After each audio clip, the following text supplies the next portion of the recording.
again, we want to give God the glory, and again, it's great to be in front of you. It means a lot of good things are happening here as far as that part of talking about another football game. Thank you for this opportunity. I think the positive that I like about this that we're still playing.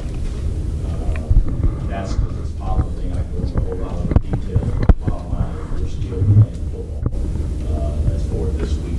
Also want to thank the fans that came down to Coastal Carolina. They were very, very helpful in helping us get the victory.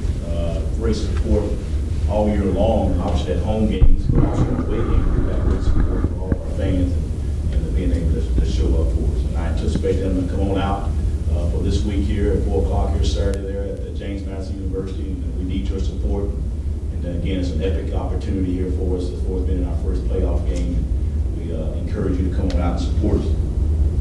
James Madison, there's their head football coach. I know him a little bit. I can't say that I had a whole lot of conversation with him, but I do know that he's a well-respected person in the coaching profession. Outstanding coach, outstanding person as far as being able to know how to relate to players and all of that. They won 7 in a row. I mean, that says a lot. The first year the head football coach has been able to do the things that he's done is very, very good. Very, very good. So we got to play our best football game. Offensively, start out with Badley. I mean, this guy here is phenomenal. I remember him transferring from Georgia Tech. He actually sent a police to our school, and we thought about it. But obviously, I felt very, very good about where we were at our quarterback position. So I didn't really entertain that. 800 yards or more as far as rushing the football, just about. He has over 3,000 yards throwing the football, so 4,000 yards. That's almost like really to me is a national player of the year when you have those kind of numbers of what he's doing for his football team. Again, they're very solid on their offensive side of the ball. Offensive line is good. The running backs there, they kind of use 2 or 3 different people. They got a big back over 225 pounds, and they bring in some other backs too. They have good receivers, and they're solid. Defensively, they do a little bit of both. They play some even, and they play some odd on the front. They mix up their coverage, just a little bit of combination coverage. So sometimes they do a lot of different combinations as far as sometimes like the pro teams do. But they have 2 outstanding players on both ends.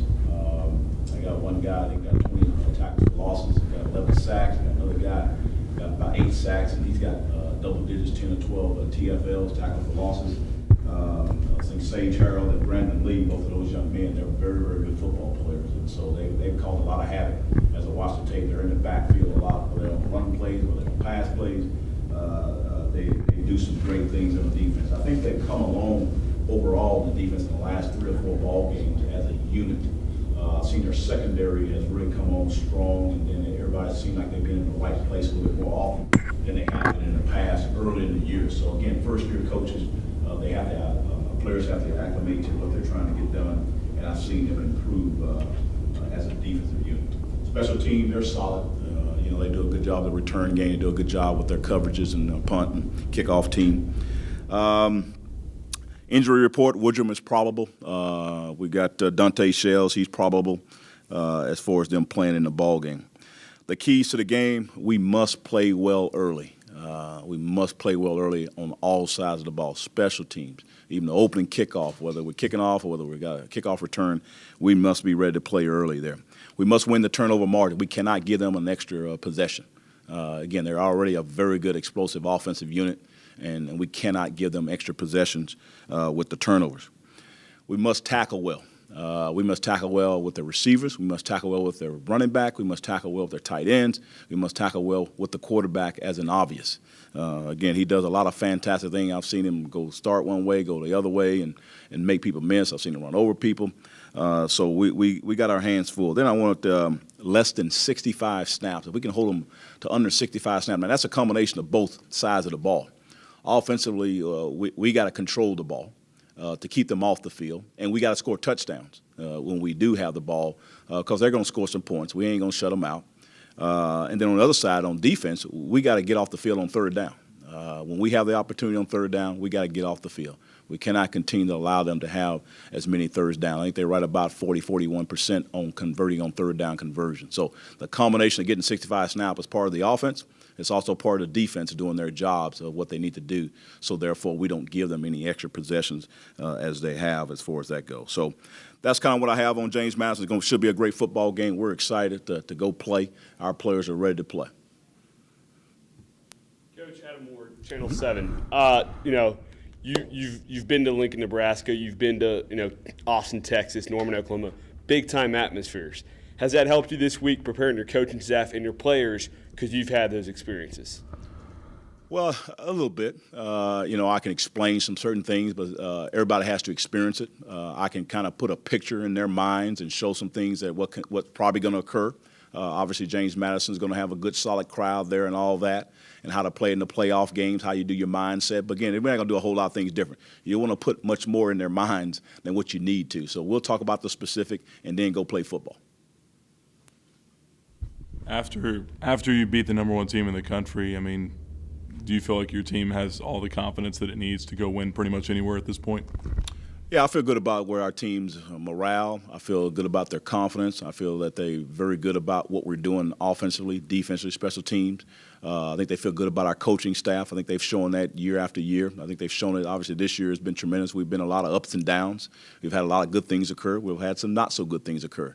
And so it's great to see that our team can respond. I think obviously the Charleston Southern game, as far as with Josh Woodrum going down and right in the end of the week, guys didn't bat an eye. They kept responding. That shows a great example of that. And then all of a sudden you go on the road, play the number one team in the country, and guys played extremely well. So I think over the 2 or 3 years that I've been here, I think the team that I've coached and our coaches, we get our guys ready to play. And they're ready to play in any situation, whether we're at home, whether we're away, or whatever the conditions are. We play in all different types of conditions. So our guys will be ready to play. Seems like Nick Newman's getting a lot more run over at that weak side linebacker position. I mean, what's he done in the last few weeks to really improve himself? And has it kind of clicked for him here at the end of the season? Well, I think it's more of his athletic ability. We knew he had more athletic ability in this position there as far as him and Llewellyn were the two people in that position. A young guy, we moved him from safety, moved him to linebacker, so we knew it was going to take some time. We figured out about the 9th, 10th, 11th game of the year, we was hoping he would be ready to go, and that's what has occurred. He's playing much better than Llewellyn at this point in time, and he has deserved to have more reps because he's able to make more plays. He's shown that. He's done that. He has great athletic ability. He's long, he's 6'4", 6'5" guy, and can run very, very well, and he's physical. You said their quarterback's got some legs to him, not just an arm. Talk about how it's going to be a little taxing on your secondary, not just holding coverage a little longer, but also making sure they're not peeking into the backfield. Well, that's all going to come through our D-line and our linebackers. The biggest asset for a defense is if your D-line can get to the quarterback or your linebackers. Again, you try to sit here and say your defensive back got to hold somebody for 5 to 6 seconds. That's really unreasonable. I know you have to do it in some cases, but if we got to rely upon that they're going to have 6 seconds to throw the football, it's going to be a long day for us. So our D-line and our linebackers, again, they have to tackle well. When they got that opportunity to make that tackle on Vad Lee, we got to make that tackle. And on the other backs too. You talked about the tackling needed to really improve last week. How much did you see in that, obviously, on holding them to 14 points? It seemed like it made a pretty good leap. Oh, tackling was good. I think that was a big difference in the ball game. Alex Ross, again, he was trying to scramble and do some things on there. I thought we did a good job of tackling on that.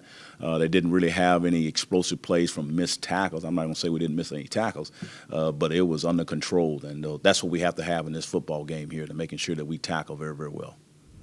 On this flip side of the ball, how important is it to keep Woodrum upright?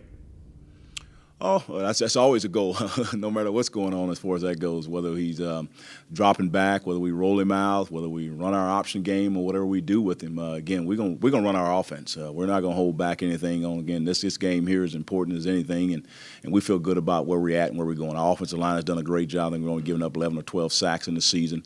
So we've been very solid there. Coach Wagner, our offensive line coach, and Coach Stam, our offensive coordinator, have done a great job as far as getting things done in the right way, and our offense has been very, very good. I know you said that Woodrum's probable, and it'll be kind of a day-by-day thing, I guess, with him practicing this week. What does he need to show you that he's ready to play? If he got 1 day of practice, he's playing. Simple as that.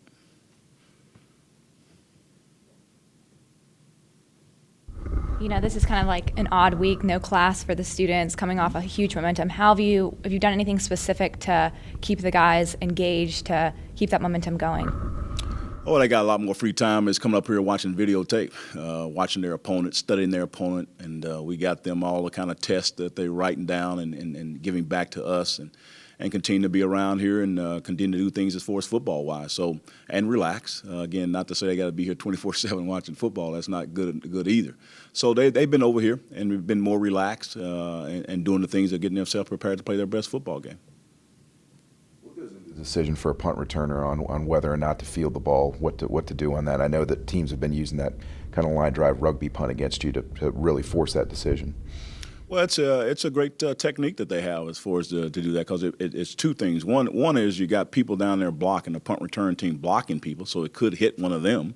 And so you kind of a little bit of tentative as far as our guys to block, but then you want them to block because then the guy might catch it, and you want him to do all those things. Then you got the return guy. He's got to make a judgment call to sit here and say, do I go run up and catch it? Do I try to catch it on one bounce? Do I get away from it? So there's a lot of different things that are happening within there because, again, he has to make some calls to tell. We use a Peter call to say that means get away from the ball. And then you got the fair catch. So do I fair catch it? Do I do it on one bounce? And all the different things. So we've explained all the different rules and regulation. And the biggest thing is trying to say you can always wave your hand and protect yourself as far as a fair catch. The ball hits the ball on the ground, you can still wave your hand and get a fair catch. They can't hit you. Again, it's a judgment call. Again, you don't know how the ball is going to bounce, and that's the purpose of why they kick the way they do kicking it. It makes it a little bit more difficult than the normal punts that you get. What are you guys doing on Thanksgiving in terms of just having a meal for the players, something like that? Or? We're going to practice in the morning, and we'll have a meal for the players, staff. The whole family is going to get together there 1:30 or so as far as that goes, and they'll have an opportunity in the afternoon and evening to relax, and some of them probably go over to some of us coaches' houses and just to hang out and relax. So that's how we'll spend our Thanksgiving. Has it been tough, past few days, beating number one team in the nation, not necessarily read their press clippings, but kind of, getting back down to earth? Well, I think everybody understands what's going on. We're getting ready to play another football game, and I've tried to talk to them in that aspect of always getting ready for the next game. Again, we've kind of seen them quite a bit here as far as on Sunday, like our normal routine. Obviously, we had a little bit of the selection show and all that going on. Then we went right back to work in that afternoon and getting ready to play and all that. Monday is usually our day off. They got a chance to spend more time because school wasn't going on. So, again, we just talk about, trying to be 1-0, go to the next game and play. They understand what the circumstances are. It's a great opportunity, but we never talked about just ending and just getting to the playoffs. It's talking about winning a national championship. After the game Saturday, when you saw some of the guys that have been here, seniors, fifth-year seniors, those guys, their reaction, and certainly for the coaches as well, but knowing what they had gotten over, that hurdle that they had gotten over, was there some sort of just appreciation or just, what was that moment like for you to see those guys? Grateful, very grateful, thrilled and excited for really, again, for myself personally, it's more for the players who have played here in the past, of all the things that they've done to help me to get to where I'm at today, and all the rest of the players, all the administration staff, obviously the late Jerry Falwell, the things that he brought to school and all those things. So it's a lot more things behind the scene that I want to take appreciation for to give me this opportunity and give all our players this opportunity. And it's about giving exposure to this great university. So it's more about that part of it that I enjoyed the most, is now that across the country, people can take a little bit more serious look about Liberty University in every aspect. And I'm not just talking about football. People now are going to say, oh, well, let's look at Liberty University, whether they're a person just want to come here from non-athletics, and to get a better understanding of what this university stands for and what it's all about. So that makes it more exciting about the win. Obviously, you can win going to playoffs and all of that, but I think it has a little bit more significance of being able to have more exposure about what this university is all about. Talk a little bit about that exposure, and it's hard to look ahead, but look ahead to the recruiting tool. This is going to be a win over number one, a playoff trip. Talk about that a little bit. Well, I think when you say exposure, that inclines a whole lot of things, and obviously recruiting is one of those things from the football part of it, but also from the university part of it too. So I think the thing about from football part of it is, again, we got more exposure. People are going to at least want to come and check us out, may want to take that one more phone call that we may call them, and give them a chance to get here on campus and see what we're all about. Because we're all about the whole person development, and we go from there on that part. So, again, they want to be around a good football program, so they see that we are a winning football program, and that helps student-athletes to look at us more seriously. You said earlier that you and your coaches, you get your players ready to play. And specifically, if you could speak to Robert Wimberly a little bit and with the ups and downs that the defense has been through this year. I mean, you go from 1 week giving up 570-plus to Charleston Southern to holding Coastal to 14 points in a game. I would just speak to the job he's done. Well, that's what coaching is. You're going to have some ups and downs, but the question is how you're going to respond. How are you going to respond to adversity? How are you going to respond to prosperity? And that's why winning 12 football game is a tough task. I don't care what level you're talking about. And then you got 18 to 22-year-old young men trying to keep them focused, trying to keep them in tune. And they got all kind of things going on in their lives. They got academics, they got family situations that are coming about, and all the little different things that come up, all the ups and downs in football and academics, and then just relationships. But I think Coach Wimberly and really our whole staff do a great job of developing relationship with these young men. And really, we're their fathers, and that's how we look at it. We are their fathers, and we're going to take care of them in every way possible so they know they can trust us. And we talk to them real. And that's kind of one of the things that I hired on my staff. I said, we're going to always tell the guys the truth. You don't try to sugarcoat it. You don't try to hide it, or you don't try to go around the bush or not try to be so specific. I said, always be specific in what you want from a young man. And that's all I can say is I know that Coach Wimberly has been with him now for 5 or 6 years, and so he understands how to go about doing things, and he's done a great job of knowing how to get our guys to respond. You got to adjust. You got to adjust in life. You have to adjust in football. And when something occurs, you got to make some adjustments to better your football team and to better our staff. And I think our staff really gelled well together as a family. It should be. Did Dante re-aggravate that injury during the game? I couldn't remember if he got back in. I know he came back out after a while. I think he only had really one play or so. We were just going to spot him playing-wise anyway, so it wasn't going to be a major factor and all that. We just didn't feel like he was going to be productive enough for us to play him in the game. We knew going into it, we were just going to evaluate it and see how he would do and all that, but he just wasn't ready to go at that particular time. And so I anticipate and hopefully be ready to go, but again, it's a day-by-day deal, too, for him, too.